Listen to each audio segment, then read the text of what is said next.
guys and welcome back to my channel सिर्फ IAS। तो यहाँ पे हम अपनी challenges to internal security of India की सीरीज को कंटिन्यू करते हुए आज आपके लिए लेकर आए हैं चैप्टर 12 का पार्ट 4।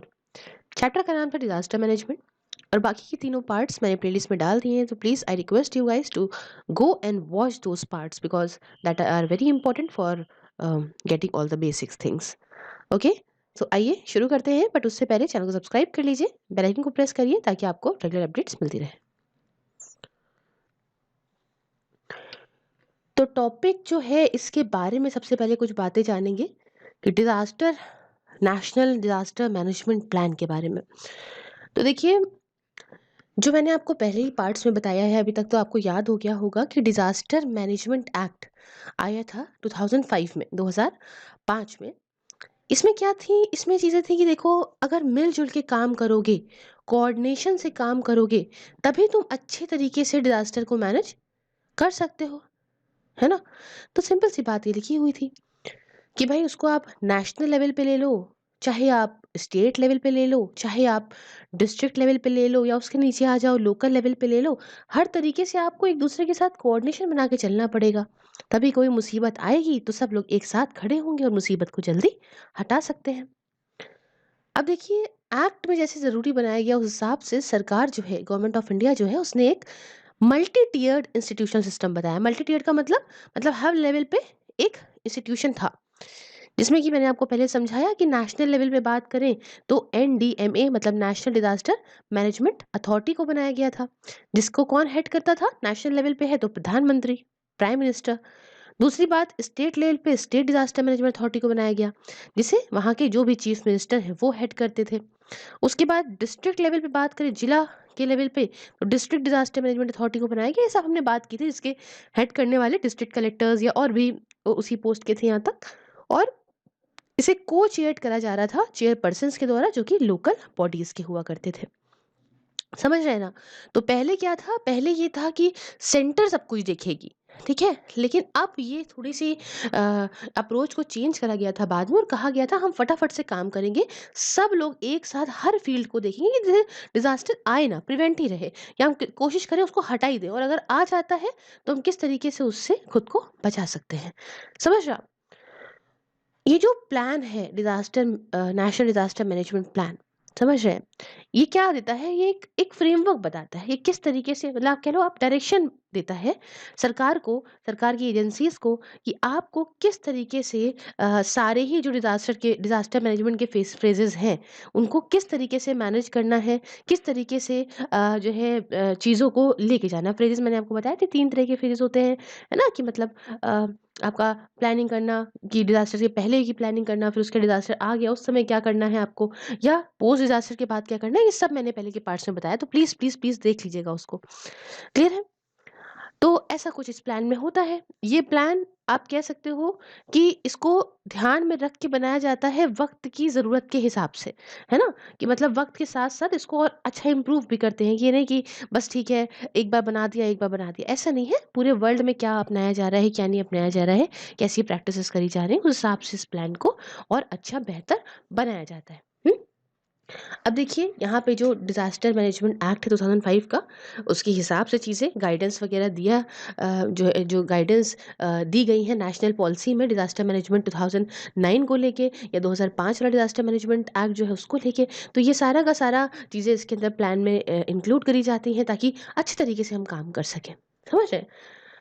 और कुछ बातें जाने इस नेशनल डिज़ास्टर मैनेजमेंट प्लान के बारे में, तो इसमें ये है कि भाई देखो, कभी भी कभी भी कोई भी ज़रूरत है किसी भी पार्ट ऑफ द कंट्री में, तो ऐसी चीज़ें हैं कि हर इंसान यहाँ पे एक्टिव रहेगा। समझ रहे हैं ना, रेडी रहेगा कि कोई भी ज़रूरत है तुरंत इस प्लान में है कि भाई कैसे कैसे फटाफट से डिप्लॉय करना है लोगों को, फटाफट से कैसे सर्विसेज प्रोवाइड करनी है ना। इस प्लान को इसी तरह से ही बनाया गया है, है ना? इसका जो डिज़ाइन है वो इसी तरीके से है कि अगर ज़रूरत हो तो इसको फ्लेक्सिबल भी है। ये नहीं कि काफ़ी रिजिड है बस इतना ही होगा। चीज़ें इसमें काफ़ी फ्लेक्सिबिलिटी है इसके अंदर, समझ रहे हैं? और हर एक चीज़ को ध्यान में रख के मैंने फिर बताया था आपको फ्रेजेस को ध्यान में रख के इसको बनाया गया है कि कैसे हम डिज़ास्टर को रिड्यूस करके रखें या प्रिपेयर रहें उसके लिए, या अगर जो है डिज़ास्टर आता है तो कैसा रिस्पॉन्स हमने करना है और उस डिज़ास्टर के जाने के बाद हमें कैसे रिकवरी करनी है, सब कुछ इसके अंदर दिया गया है। समझ रहे हैं आप? और ये प्लान ये उस हिसाब से भी बनाया गया है कि जो यूनाइटेड नेशन है, ठीक है? उनकी जो अप्रोचेज़ है उस हिसाब से भी हमें इस प्लान को बनाया है कि उसके साथ भी ये ताल में ताल बना के चले। समझ रहे? तालमेल उसके साथ भी है। Particularly Sendai framework for disaster risk reduction 2015 से जो 30 तक चलने वाला है, उसके हिसाब से भी इस प्लान को बनाया गया है। समझ रहे हैं? मतलब इंटरनेशनल बेसिस को भी ध्यान में रख के इसको बनाया गया है। अब देखिए यहाँ पे जो ये नॉन बाइंडिंग एग्रीमेंट है ना? और इसमें सारे जो सिग्नेटरी नेशंस हैं ये क्या करेंगे, ये कंप्लाई करेंगे with on a voluntary basis. मतलब यहाँ पे इसका साथ देंगे किस पे, वॉलंटरी बेसिस पे, अपनी मर्जी से। समझ रहे हैं? और इंडिया ये सारे एफर्ट्स लेगा। ये जो आप मैंने आपको बताया ना Sendai framework for disaster risk reduction 2015 to 30 वाला, तो इंडिया क्या करेगा, इंडिया यहाँ पे सारे एफर्ट्स लेगा कि कैसे जो है ग्लोबल टारगेट जो पूरे वर्ल्ड के टारगेट बनाए गए हैं 2030 तक उसे कैसे अचीव करेंगे, कैसे हम पूरा डिजास्टर मैनेजमेंट साइकिल को इंडिया के अंदर कैसे इम्प्रूव कर सकते हैं। समझ रहे हैं? और कैसे ये सब कर रहा है इंडिया, जो भी सिंधई फ्रेमवर्क के अंदर जो भी रिकमेंडेशन दी गई हैं उसको अडॉप्ट करके कि भैया हम अच्छे तरीके से पूरा वर्ल्ड जो है जो इसके सिग्नेटरी हैं वो बेस्ट टू बेस्ट प्रैक्टिसेस का जो है वो एक्सेप्ट करेंगे, उसके बाद उसको यूज़ करेंगे अपनी अपनी कंट्री में, और इस तरीके से हम इस टारगेट को अचीव करने में सफल हो सकेंगे। अब देखिए कुछ 4 तरह की प्रायोरिटीज़ दी गई हैं इस सिंधे फ्रेमवर्क के अंदर। पहली क्या है कि अंडरस्टैंडिंग डिज़ास्टर रिस्क। सबसे पहले क्या होता है कि सबसे पहले समझो तो कि क्या डिज़ास्टर से खतरा है। तो पहला सबसे पहले ये है उसके अंदर फ्रेमवर्क के अंदर 4 जो प्रायोरिटीज़ हैं, प्रैक्टिसेस कह रही थी मैं, सॉरी, 4 जो मेन इंपॉर्टेंट चीज़ें हैं, जो मेन प्रायोरिटी दी गई है इस काम को करने के लिए, उसमें पहला मैंने आपको बताया अंडरस्टैंडिंग डिज़ास्टर रिस्क।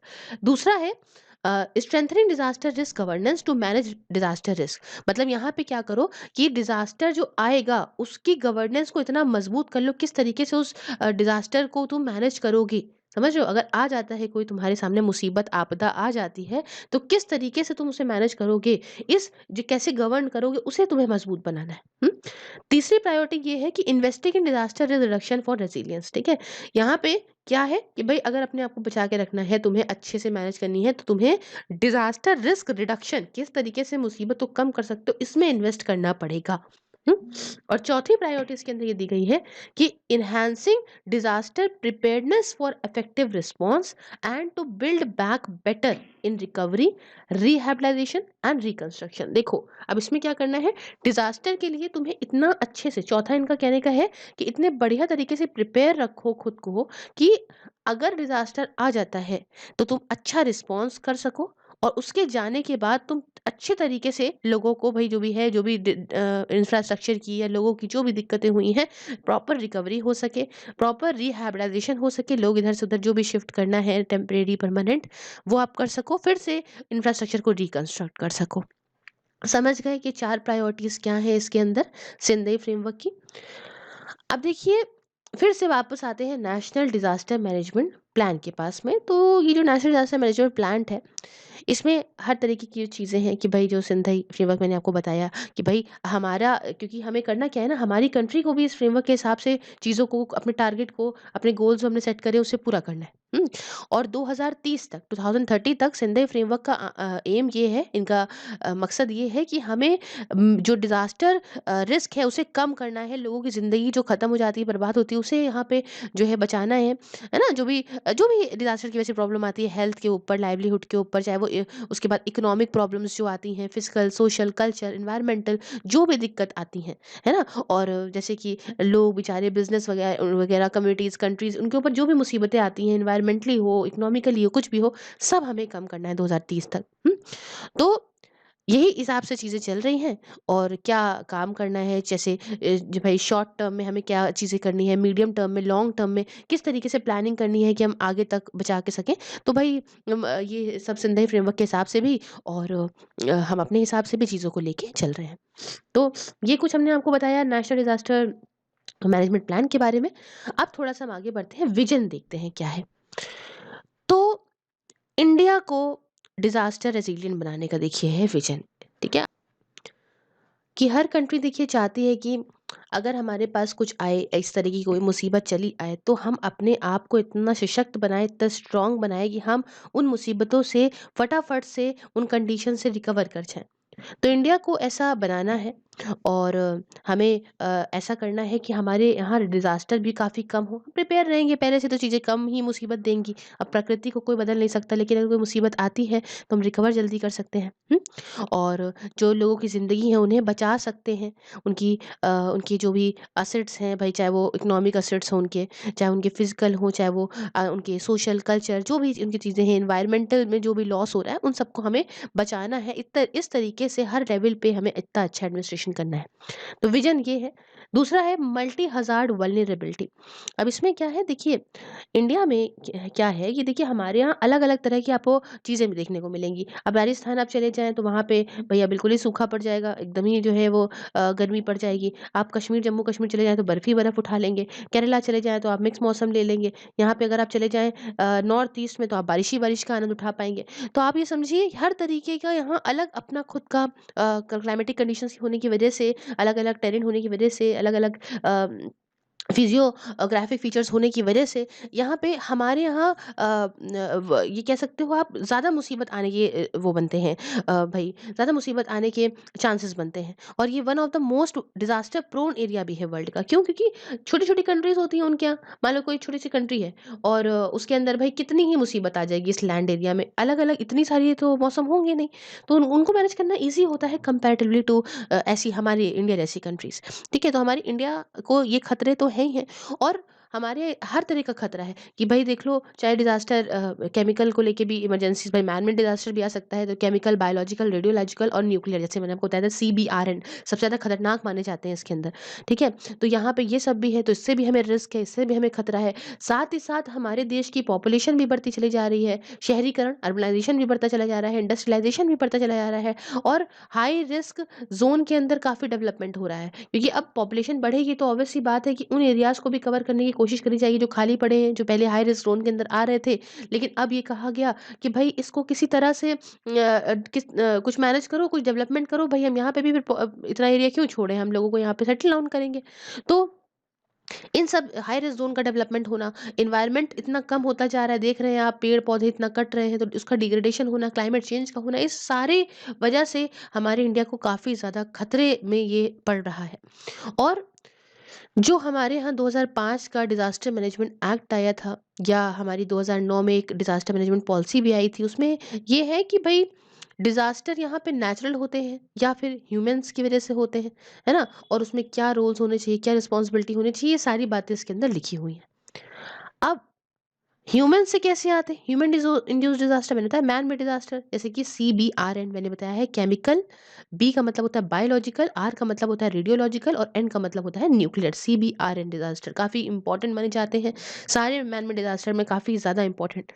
और नेचुरल तो मैंने आपको बताया कितने सारे हैं, और इसके साथ मैन मेड भी बहुत खतरनाक है, समझ रहे हैं? क्योंकि उससे भी भाई भोपाल गैस ट्रेजेडी क्या थी? भाई मैन मेड ही तो था एक तरीके से।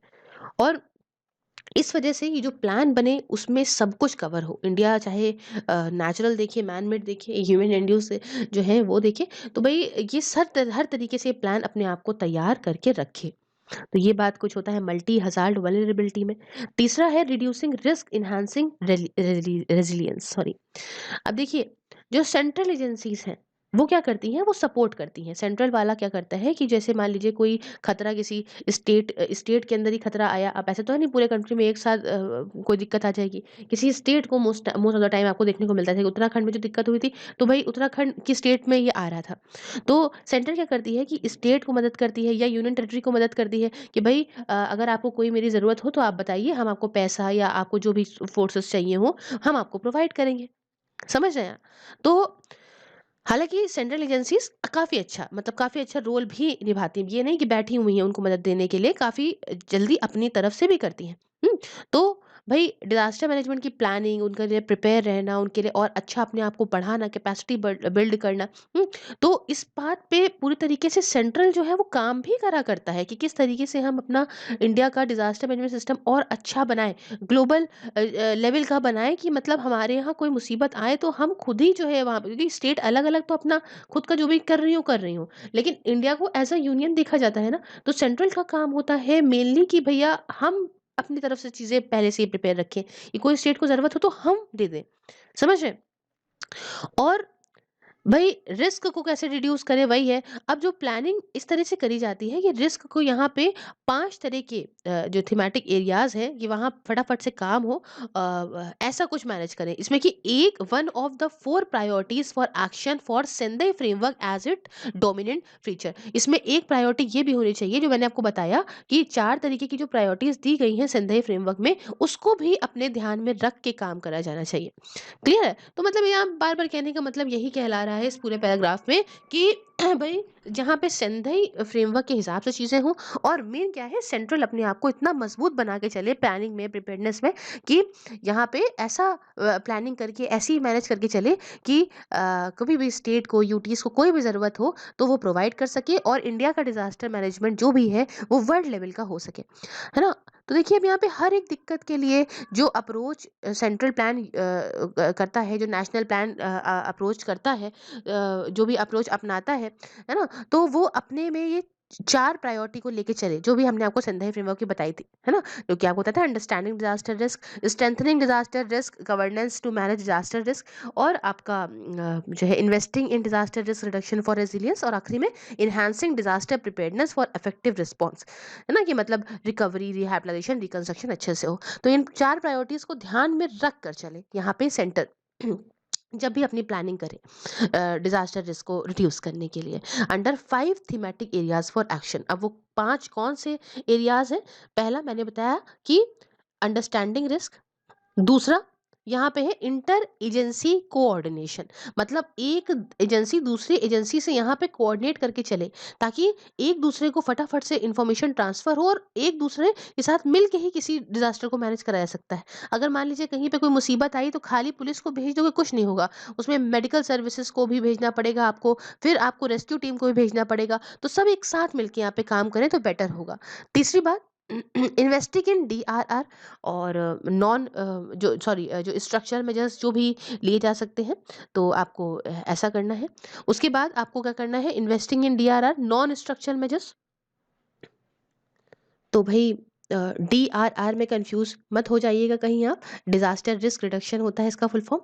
तो अगर इन्वेस्ट करिए आप डिज़ास्टर रिस्क रिडक्शन के स्ट्रक्चरल मेजर्स क्या हो सकते हैं उसमें, चौथी बात की नॉन स्ट्रक्चरल मेजर्स क्या हो सकते हैं उसमें, और पांचवा क्या होगा इसके अंदर कि कैपेसिटी को आपने डेवलप करना होगा। तो ये 5 कुछ ऐसी चीज़ें हैं जिन पे ध्यान देना होगा व्हाइल प्लानिंग, और हर एक ऐसे जो भी आप करेंगे इन पाँचों में से जो भी एक्शन आप लेंगे, उसमें कुछ मेजर थीम्स जो है ये आपका नेशनल डिजास्टर मैनेजमेंट प्लान जो है उसने कुछ आइडेंटिफाई करे हैं कि कुछ एक मेजर थीम्स को सेटअप करा जाएगा कि किस तरीके से आपको एक्शन लेना है, किस तरीके से आपको ये प्लानिंग प्रॉपर तरीके से करनी है।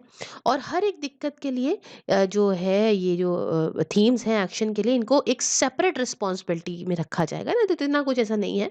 अब आप इतना शॉर्ट में समझ लीजिए कि यहाँ पे इसको जो है वो जो ये प्लान है ये या ये जो आपका सेंधई फ्रेमवर्क है, इसमें कुछ 3 तरीके से उठाया गया है चीज़ों को। जैसे कि पहले तो शॉर्ट टर्म के हिसाब से, शॉर्ट या इमीडिएट आपको जो भी काम करना है, मतलब आपको जो 5 साल के अंदर काम करना है, उसको उठाया गया है। दूसरी बात, जो चीज़ें आप मीडियम टर्म में करेंगे, मतलब आपको जो 10 साल के अंदर चीज़ें करेंगे वो, और कुछ चीज़ें आप लॉन्ग टर्म में करेंगे, मतलब जो आप 15 साल तक चीज़ें मैनेज करके चलेंगे ना, इन कैटेगरीज़ में इसको डिवाइड करा गया है। और यही सब इसकी बातें हैं रिड्यूसिंग रिस्क को लेके, इतना कुछ नहीं है। बस इसको इलैबोरेट कर दिया गया है इस किताब में भी, और मैंने भी उसी हिसाब से कर दिया। क्लियर है? उसके बाद रिस्पॉन्स की बात करते हैं। तो देखिए यहाँ पे रिस्पॉन्स ये क्या होते हैं, रिस्पॉन्स ऐसे मेजर्स होते हैं, मतलब आप जानते हो ना जो तुरंत आप भाई, आपको तुरंत पता चला खतरा हो रहा है, आप तुरंत वहाँ पे पहुँच गए और तुरंत आपने कैसा जो है वो वार्निंग मिलते ही कैसे आपने रिएक्ट करा, फटाफट से आपने मैनेज करने के लिए टीम्स भेज दी, फटाफट से आपकी रेस्क्यू टीम चली गई, फटाफट से आपकी पुलिस चली गई, फटाफट से आपके मेडिकल सर्विसेज चले गए, समझ रहे हैं? डिज़ास्टर को देखते ही।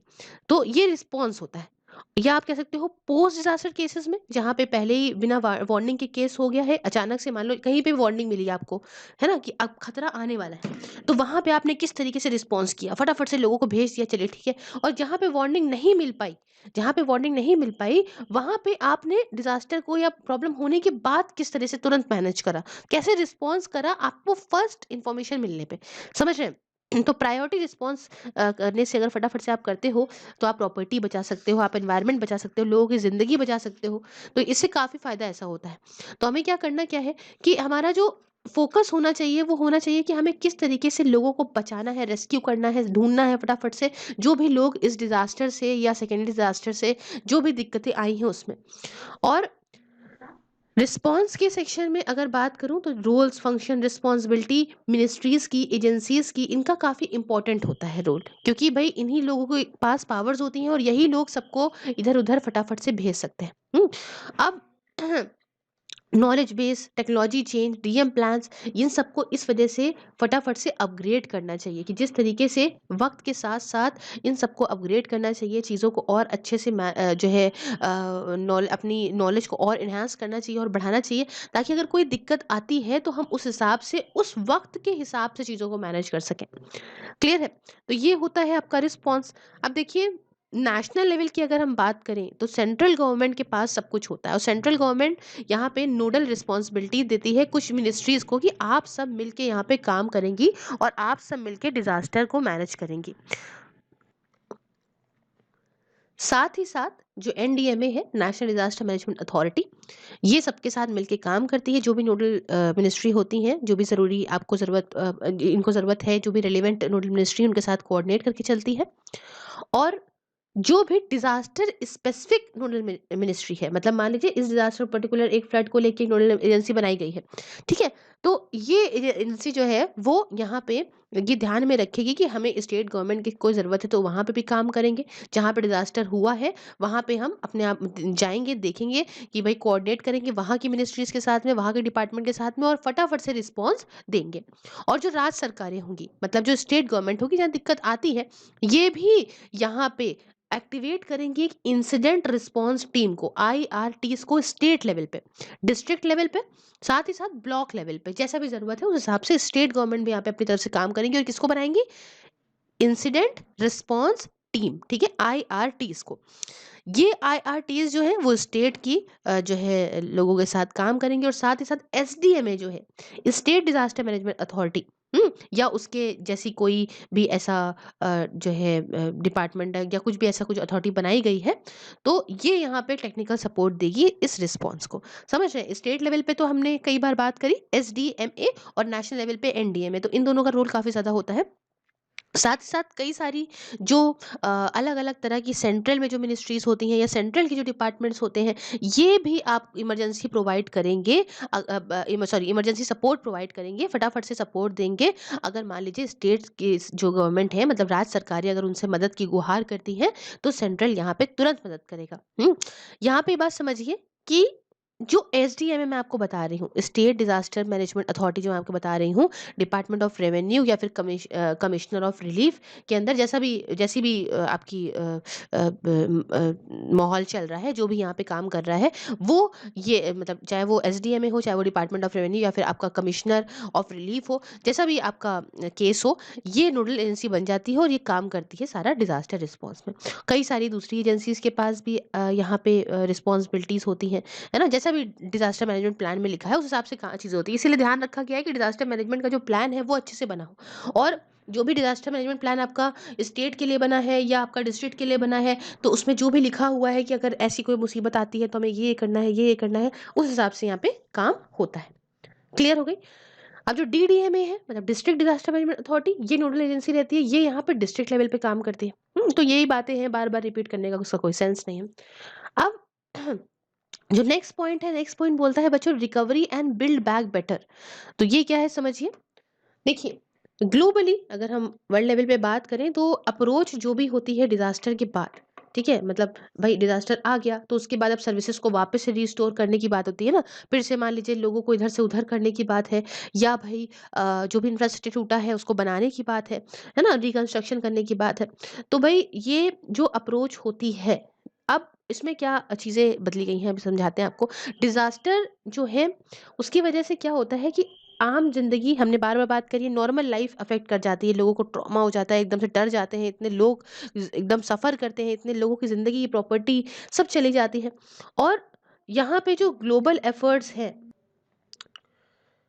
तो ग्लोबल लेवल पे क्या होता है कि भाई जो भी एफर्ट्स ले जाने चाहिए, जैसे भाई रिकवरी करनी है या भाई रिहैबिलिटेशन, ये तीन वर्ड याद रखिएगा कि पहले से आपको बस इतना समझ लीजिए पूरी किताब में किताब में कह रही हूँ, इसके अंदर क्या होता है कि बस आप एक चीज़ दिमाग में रखिए कि आपको पहले प्रिपेयर रहना है। अगर प्रिपेयर है चीज़ों के लिए, अगर कोशिश करिए कि भाई वो डिज़ास्टर आए ना, और अगर आ जाता है तो उस पर रिस्पॉन्स अच्छा देना है, और उसके बाद पोस्ट डिजास्टर के बाद आपको वही चीज़ें यहाँ पे बार-बार की जाइए कि रिकवरी करनी है, रिहैबिलिटेशन करना है, रिकंस्ट्रक्शन करना है। रिकंस्ट्रक्शन क्यों? क्योंकि वहाँ की प्रॉपर्टी बर्बाद हो जाती है। तो ग्लोबल लेवल पे इन चीज़ों को ध्यान में रखते हुए क्या उनकी नॉलेज है, क्या उनसे चीज़ें हम ले सकते हैं, है ना? तो उससे हमें अच्छे से, इसी यही कहता है बिल्ड बैक बेटर, कि फिर से जो चीज़ें कर रहे हो वो अच्छे तरीके से कर दो। समझ रहे हो? जो भी है पुराने को वापस से नॉर्मल लाइफ उनकी लाने के लिए जितने एफर्ट्स ले सकते हो वो सारे एफर्ट्स बेस्ट टू बेस्ट होने चाहिए। बस इतनी बातें हैं।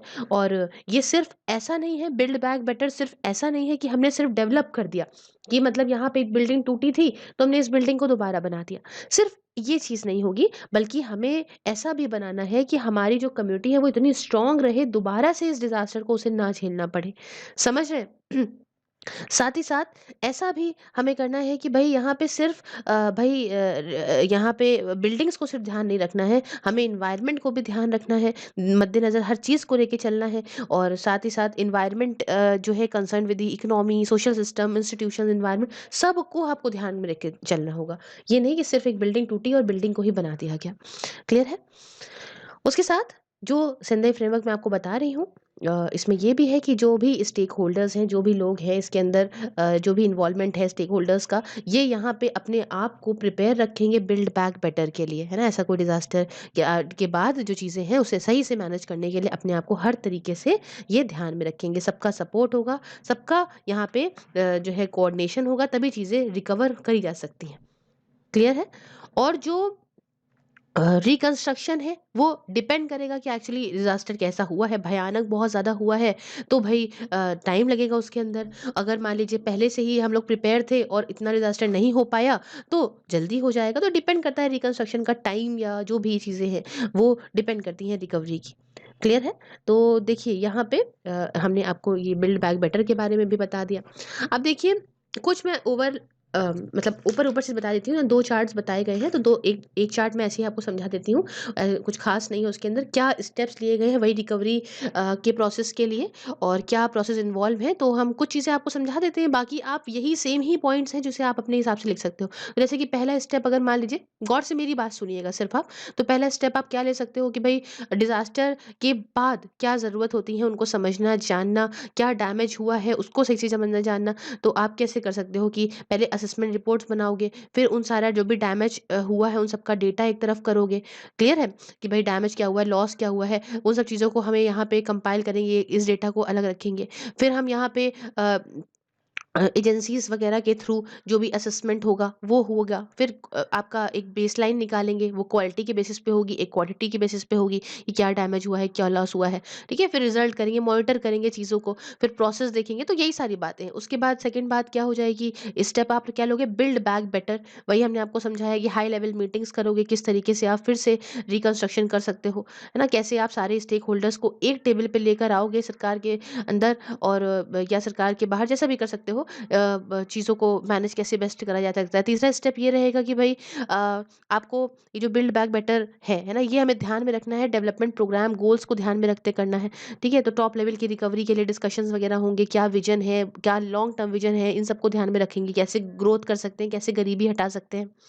उसके बाद स्टेप लिया जाएगा चौथा कि भाई अपने ये स्ट्रॉन्ग इतना बनाना है कि डिजास्टर से कैसे रिकवरी करें, तो incorporating resilience and build back better in recovery vision. तो ऐसे हमें करना है चीज़ें कि भैया रिकवरी के बाद कैसे हम डिज़ास्टर्स के अपने आप को स्ट्रॉन्ग और बना सकते हैं कि हम फटाफट से रिकवर कर सकें।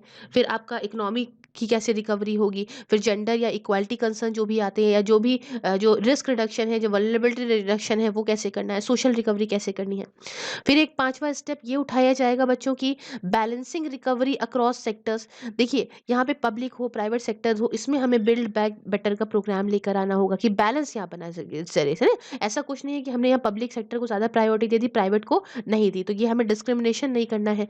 उसके बाद इंफ्रास्ट्रक्चर को रिकंस्ट्रक्ट करना है, क्योंकि अगर रोड रेलवेज नहीं होंगी तो भाई चीज़ें बहुत दिक्कत होंगी, तो सबसे ज़्यादा प्रायोरिटी इनको देनी है। फिर लोगों की जो रिकवरी है या लाइवलीहुड या डिजास्टर से जो भी प्रॉब्लम हुई है उन सबको रिकवर करना है।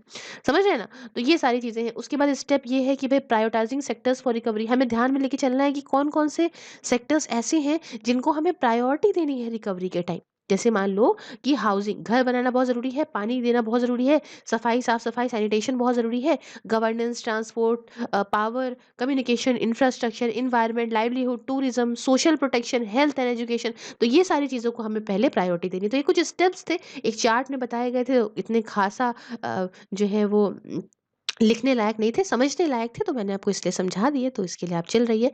अब इसके बाद इसके अंदर 5वां पॉइंट समझते हैं, वो है कैपेसिटी डेवलपमेंट का। तो कैपेसिटी डेवलपमेंट देखिए क्या है, इसमें आता क्या है, कैपेसिटी डेवलपमेंट हमें अपनी कैपेसिटी को और डेवलप करना है। तो मतलब जो इंस्टीट्यूशंस हैं, जो मैकेनिज़्म्स हैं या जो कैपेसिटी सारे स्टेक होल्डर्स की होती है, उसे मजबूत बनाना।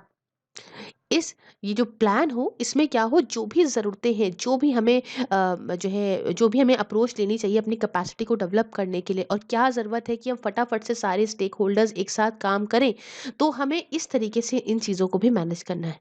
इसके अंदर सारी चीज़ें होंगी कि मतलब कैसे ही जो है क्या प्लेस होनी चाहिए भाई, मतलब प्लेस नहीं, मतलब जो भी इंस्टीट्यूशन है वो अपनी जगह पे सही से हो, अपना सही से काम कर रहा हो, फ्रेमवर्क के अंदर काम कर रहा हो, मैनेजमेंट सिस्टम सही से हो, जो रिसोर्सेज देने चाहिए ये जो ताकि भाई डिजास्टर को अच्छे से हैंडल कर सकें, अच्छे से हटा के रख सकें, प्रिवेंट कर सकें, तो उसको मतलब प्रॉपर ऐसा प्लान हो कि right place for the right institution. ऐसा नहीं हो कि मतलब यहाँ पे ज़रूरत है तो यहाँ पे किसी और को रखा गया है, ज़रूरत है हमें यहाँ पे मेडिकल्स की, तो यहाँ पे आज जो है रिस्पॉन्स में लिखा गया है कि नहीं, इस टाइम पे पुलिस जाएगी, तो ऐसा नहीं होना चाहिए। हर चीज़ राइट प्लेस और राइट इंस्टीट्यूशन वाला सीन होना चाहिए। तो अपने आप को कैपेसिटी डेवलपमेंट करने के लिए कुछ 4 एस्पेक्ट दिए गए हैं डिजास्टर मैनेजमेंट को लेके। तो पहला prevention, I am sorry, okay, so first one is prevention और mitigation to reduce risk from hazards. सबसे पहले जो दिक्कतें हैं, जो भी रिस्क है, खतरा है हमें, उसे हमें प्रिवेंट कैसे कर सकते हैं, उसको हम रोक कैसे सकते हैं। दूसरी बात प्रिपेयर्डनेस फॉर रिस्पॉन्स, अब भाई रोकने की कोशिश कर ली, नहीं है, लगा है आएगा, तो भाई आएगा तो अपने आप को प्रिपेयर रखना है।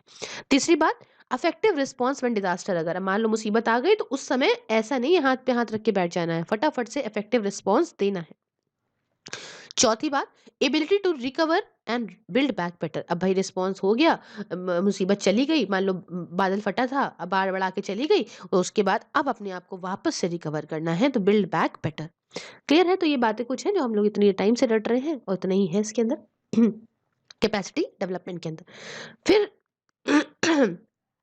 उसके बाद हम जो नेक्स्ट पढ़ने वाले हैं वो है फाइनेंशियल अरेंजमेंट्स। ठीक है, इसके बीच में एक चार्ट दिया हुआ है, तो उसमें कुछ ऐसा खास नहीं है, वही समरी है जो आपका कैपेसिटी डेवलपमेंट की, कि भैया प्रिवेंशन कर लो, इफेक्टिव प्रिपेयर कर लो, रिकवरी कर लो, तो वही चीज़ें और अच्छे से लिखी हुई हैं, वो आप अपनी किताब में पढ़ लीजिएगा। वही मेन चीज़ें हैं कि अर्ली वार्निंग सिस्टम अच्छे से रखना है, कैसे प्रिपेयर कर सकते हो खुद को, ऐसे प्रिपेयर कर सकते हो कि वार्निंग सिस्टम अच्छा हो, या असेसमेंट प्रॉपर करके रखो, ह्यूमन रिसोर्स डेवलपमेंट हो। तो यही सारी बातें हैं कि भाई अगर मान लो रिस्पॉन्स देना है तो फटाफट से इमरजेंसी सर्विसेज प्रॉपर पहुंच गई, वहाँ पे रेस्क्यू टीम प्रॉपर पहुंच गई, फायर ब्रिगेड प्रॉपर पहुंच गए, जो भी ज़रूरत है उस हिसाब से पहुंच गई। रिकवरी कैसे करनी है कि भाई पैसा वगैरह प्रॉपर एलोकेट रहे, और डेवलपमेंट प्लान वगैरह ऐसे हों कि भाई दिक्कत ना आए खुद को दोबारा बनाने में। तो यही चीज़ें हैं और इलेबरेट करी गई हैं उसके अंदर, चार्ट के अंदर। खैर, इसी के अंदर कंटिन्यू करते हैं और फाइनेंशियल अरेंजमेंट के बारे में बात करेंगे। अब देखिए, जो फाइनेंसिंग होती है डिजास्टर रिलीफ की, ये काफी इंपॉर्टेंट है। बिना पैसे के कुछ नहीं हो सकता। तो पैसा होगा तो ही होगा, तो इसलिए सरकार को यहाँ पे इसके लिए कुछ पैसा अपने पास रखना बहुत जरूरी है। और सबसे मेन क्या होता है, प्राइमरी चीजें क्या होती है, डिजास्टर आया तो रेस्क्यू करना, लोगों को बचाना, वहां से उनको रिलीफ प्रोवाइड करना, उनको एक सही सेफ जगह पे रिहैबिलिटेट करना, ये बहुत जरूरी होता है। और ये स्टेट की जो गवर्नमेंट होती है, राज्य की सरकारें होती है, उनके हाथ में होता है।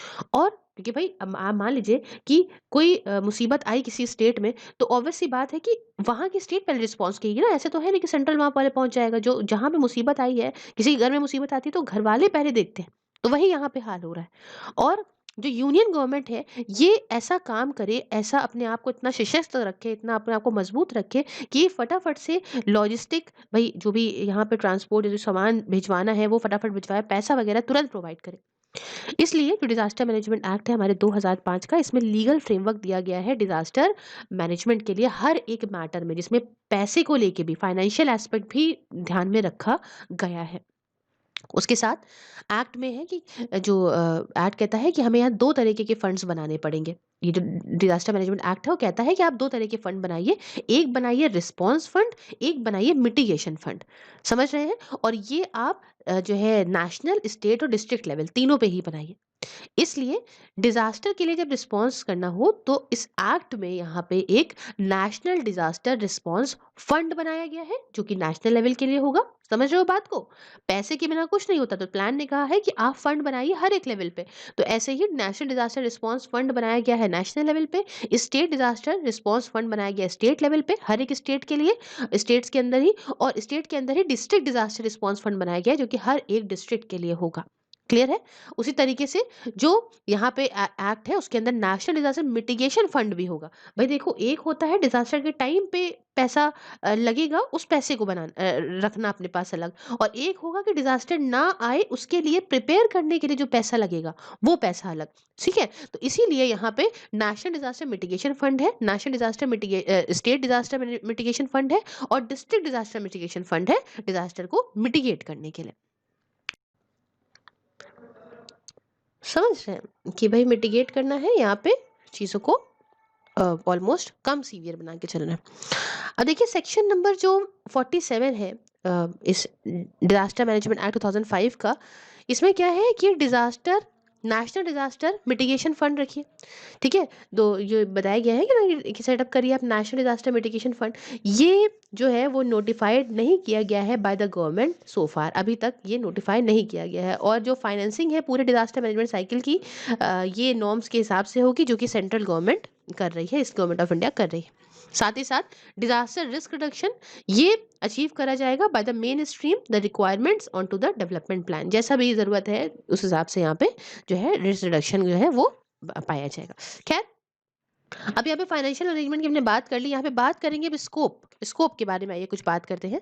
तो देखिए, डिजास्टर मैनेजमेंट एक्ट 2005 के हिसाब से जो नेशनल प्लान है, इसके अंदर कुछ चीज़ों का होना बहुत ज़रूरी है। जैसे कि पहला ये कि ऐसे कदम उठाए जाएं जिससे डिजास्टर जो है ना हो, और अगर हो तो काफ़ी कम लेवल का हो जाए। ठीक है? दूसरी बात ये कि मेजर्स ऐसे उठाए जाएं जिससे जो है, जो मिटिगेशन मेजर्स हैं, डेवलपमेंट प्लान है, उनमें एक साथ यहाँ पे इंटीग्रेशन हो, मिलजुल के यहाँ पे सब कुछ ऐसा प्लान बने। तीसरी बात ये कि ऐसे मेजर्स लिए जाएं जिससे हम प्रिपेयर रहें, या अपने आप की कैपेसिटी और अच्छे से बिल्ड करके रखें, ताकि अगर डिजास्टर आता है, डिजास्टर की सिचुएशन में अच्छे तरीके से रिस्पॉन्स कर सकें। चौथी बात ये कि जो रोल्स जो भी रोल्स हैं, जो भी रिस्पॉन्सिबिलिटीज़ हैं आपकी, अलग अलग मिनिस्ट्रीज़ की, अलग अलग डिपार्टमेंट्स की, सेंटर के, जो भी कदम उठाए जाने चाहिए, ऊपर जो मैंने आपको बताया, प्रिवेंट करने को लेके, एक साथ काम करने को लेके, प्रिपेयर करने को लेके, ये आपस में मिल के काम करें, ताकि ये जो कदम है वो सही डायरेक्शन में उठाया जा सके। तो ये है इसका स्कोप इस प्लान का। बाद में बात करेंगे इस ऑब्जेक्टिव्स के बारे में। तो देखिए, ऑब्जेक्टिव्स क्या है, तो वही चीज़ें हैं। देखिए, बस घुमा फिरा के रखी गई हैं, लिखने वाले को बहुत अच्छा मैटर मिल जाएगा इसके अंदर। तो देखिए, जो भी मैंडेट के हिसाब से ऑर्डर जो दिया गया है डिजास्टर मैनेजमेंट एक्ट 2005 का, और साथ ही साथ जो मैंने आपको बताया जो पॉलिसी है, ND NPDM, national policy on disaster management 2009 वाली, उनके हिसाब से जो नेशनल प्लान है इसके अंदर कुछ नेशनल कमिटमेंट भी है। मतलब हम यहाँ पे जो है कि भई ये चीज़ें करेंगे डिजास्टर को लेके, ठीक है? तो अब जो नेशनल कमिटमेंट करी गई है सेंदाई फ्रेमवर्क के जो है प्रति, जो उसमें ये चीज़ें होनी चाहिए, जो हमारा प्लान बनाया जाए उसके अंदर जो भी हमने कमिटमेंट करी है सेंदाई फ्रेमवर्क के अंदर, वो भी आनी चाहिए।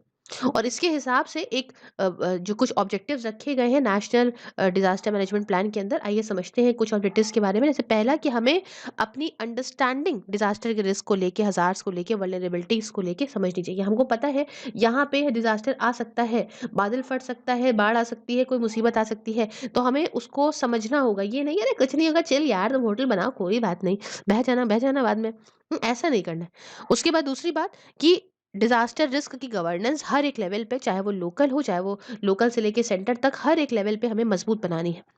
तीसरी बात ये कि डिजास्टर को रिड्यूस करने में हमें इन्वेस्ट करना है, अपने स्ट्रक्चरल, अपने नॉन स्ट्रक्चरल या अपने फाइनेंशियल मेजर्स के थ्रू। समझ रहे हैं? मतलब ऐसा नहीं है कि भाई चलो भाई हम एक सेंस में देख लेते हैं कि डिजास्टर को रिड्यूस कर देंगे और दूसरे सेंस में ना देखें। तो हर एक तरीके से हमें अपने आप को ये ध्यान में रखना है कि डिजास्टर के रिस्क को रिड्यूस करना है। चौथी बात ये कि हमें अपनी जो डिज़ास्टर प्रिपेयर्डनेस है, ताकि हम रिस्पॉन्स बढ़िया दें, उसके लिए अपने आप को प्रिपेयर करना है कि हम उस टाइम पे रिस्पॉन्स अच्छा दें। फिर रिस्पॉन्स दे दिया, फिर क्या है, बिल्ड बैक बेटर। भई रिकवरी अच्छे से देनी है, रिहैबिलिटेशन जल्दी से देना है। वही चीज़ें हैं इसके अंदर, बार-बार वही चीज़ें हैं। और डिज़ास्टर को प्रिवेंट करके रखना है ताकि भई लोगों की जान वगैरह बचाई जा सके, हेल्थ, लाइवलीहुड वही बातें हैं, कुछ ऐसा डिफरेंट नहीं है। समझ रहे हैं? तो उसके बाद हमें भई किस तरीके से हमें और अच्छे से economic structure, legal, social, health, culture, educational, environmental, technological, political, institutional measures लेने हैं कि जिससे हम इसे कम कर सकें, डिज़ास्टर को, डिज़ास्टर के रिस्क को कम कर सकें। साथ ही साथ भई लोकल अथॉरिटीज़ हों, चाहे कम्युनिटीज़ हों, इन सबको एक साथ मिला के इतना सशक्त बनाना है, इतना मजबूत बनाना है कि ये अपने लेवल पे डिज़ास्टर को मैनेज कर सकें। उसके साथ साइंटिफिक हो चाहे टेक्निकल कैपेसिटी हो अपनी, वो बढ़ानी है, क्योंकि भई अगर हमारे पास अच्छी टेक्नोलॉजी है तो हम उससे और अच्छा अपने आप को मजबूत कर सकते हैं।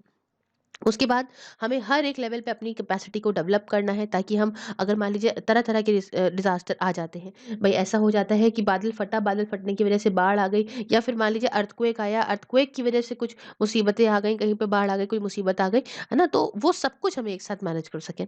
उसके बाद अब जो भी काम होगा किसी भी डिपार्टमेंट का, मिनिस्ट्री का, वो क्लियर होना चाहिए। ये नहीं कि भई उनसे कहा गया कोई काम, उन्हें समझ कुछ और आ रहा है। ना, ये सब नहीं होना चाहिए। तो ये सारी चीज़ें हैं। आखिरी में बस बात करेंगे प्लान एक्टिवेशन के बारे में। तो देखिए जो प्लान है, नेशनल डिज़ास्टर मैनेजमेंट प्लान, अ, ये हर एक फ़ेज़ के टाइम पे रहेगा, चाहे वो मिटिगेट का फ़ेज़ हो, चाहे प्रिपेयर करने का हो, रिस्पॉन्स का हो, रिकवरी का हो, हर एक तरीके से रहेगा। और यहाँ पे ये जो एनईसी है, नेशनल एग्जीक्यूटिव कमेटी, ये एक्टिवेट कर सकती है डिजास्टर रिस्पांस सिस्टम को, है ना? डिजास्टर रिस्पांस सिस्टम का मतलब क्या होता है कि डिजास्टर के वक्त क्या रिस्पांस देना है। ठीक है, वो जो सिस्टम है पूरा, उसे ये एक्टिवेट करेगी, या पार्शली भी कर सकती है या पूरी तरीके से भी कर सकती है, जिसमें सबका जो है सिचुएशन के हिसाब से सबका रोल एक्टिव हो जाएगा। जैसे ही पता चलता है कि डिजास्टर आने वाला है, वार्निंग आने वाली है, तुरंत ये काम कर सकती है।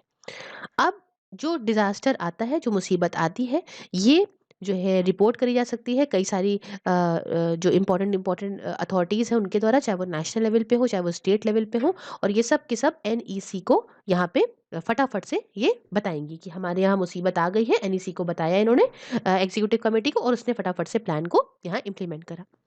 एनईसी यहाँ पे इमरजेंसी सपोर्ट फंक्शंस भी कर सकती है, जिसमें कि एनईओसी आ जाएँगे, स्केल, मतलब ये हमने एक वीडियो डाल रखी थी। एक प्लेलिस्ट में आपको वीडियो मिल जाएगी। सिंपल सी एक अलग वीडियो है, उसमें अलग-अलग इनका हमने एनईसी वगैरह का रोल बता दिया है। तो आप वो एक बार देख लोगे तो आपको थोड़ा-सा इनसे शॉर्ट फॉर्म्स और चीज़ों क्लियर हो जाएँगी थोड़ी-सी। क्लियर है?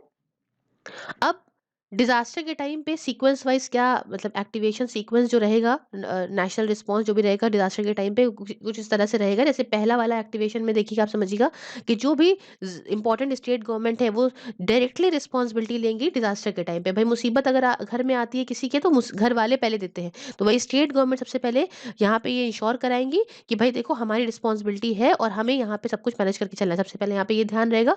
दूसरी बात ये कि मिनिस्ट्री ऑफ होम अफेयर्स यहाँ पे अज्यूम करेगी, डायरेक्ट डायरेक्ट रिस्पॉन्सिबिलिटी अगर यूनियन टेरिटरी का कोई मामला है तो स्टेट का स्टेट गवर्नमेंट देख रही है और यूनियन टेरिटरी का मिनिस्ट्री ऑफ होम अफेयर्स देखेगी। तीसरी बात, रिस्पॉन्स जो कि सेंट्रल एजेंसी से होगा ये ऑपरेशन में आएगा जब जो वहाँ की रेलिवेंट स्टेट गवर्नमेंट है ये रिक्वेस्ट करेंगी, जो भी स्टेट गवर्नमेंट है, राज्य सरकारें अगर सेंट्रल से कहती हैं कि हमको मदद की ज़रूरत है, चाहे वो पैसे के टर्म में हो, चाहे वो लॉजिस्टिक के टर्म में हो, या कोई रिसोर्स जैसे ट्रांसपोर्ट, सर्च, रेस्क्यू, रिलीफ, कोई भी चीज़ें चाहिए, एयर के थ्रू चाहिए, इंटर स्टेट मूवमेंट कुछ करना है, रिलीफ मटेरियल का कुछ भी करना है, तो ये राज्य सरकारें उनसे डिमांड करेंगी सेंट्रल से। चौथी बात, डायरेक्ट इन्वॉल्वमेंट सेंट्रल एजेंसीज का वो उन सारे केसेस में रहेगा जहाँ पे गवर्नमेंट ऑफ इंडिया जो है वो वही जुडिशन देखती है। समझो, मतलब समझो, यहाँ पे सेंट्रल एजेंसीज वहाँ पे ध्यान, वहाँ पे स्टेट गवर्नमेंट का नहीं होगा। वहाँ पे जैसे मान लीजिए कि कोई ऐसा एरिया है जिसे जो है वो गवर्नमेंट ऑफ इंडिया ही के अंडर आ रहा है, तो वहाँ पे कोई स्टेट गवर्नमेंट का रोल नहीं है। वहाँ पे सीधा सीधा सेंट्रल अपने आप देखेगी चीज़ों को। क्लियर है ये किस तरीके से चीज़ों को करना है। जैसे मान लीजिए ऑर्गेनाइजेशन ऑफ इंटरनेशनल असिस्टेंट हो गया, हाई सीज एरियाज में रिस्पॉन्स करना है, या फिर impact assessment of disaster with the assistance of international agencies.